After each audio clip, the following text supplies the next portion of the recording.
Isa sa mga nakikitang dahilan ng House Prosecution Panel para maantala ang impeachment trial kay Vice President Sara Duterte ay ang mabagal na pagkilos ng Senado na tumatayong impeachment court. Ayon sa tagapagsalita ng House Prosecution Panel na si Attorney Antonio Odi Bukoy, nais ng prosekusyon na mapabilis ang paglilitis sa impeachment trial ng pangalawang Pangulo.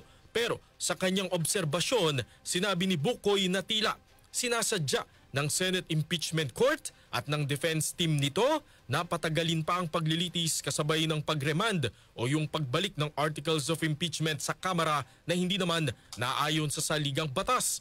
Una na rin sinabi ni Bukoy na hindi na sana aabot pa sa impeachment complaint kung nanumpa at sinagot lamang ng pangalawang Pangulo ang lahat ng tanong ukol sa paggamit ng confidential funds noong nasa Quadcom hearing pa lamang.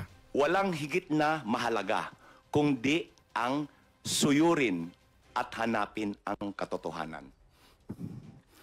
The delay or suppression of the desire to know the truth becomes even more palpable.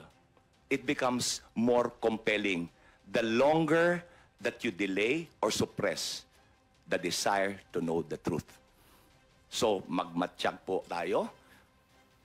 Obserbahan natin yung proseso. Si House Prosecution Panel Attorney Antonio Odi Bukoy.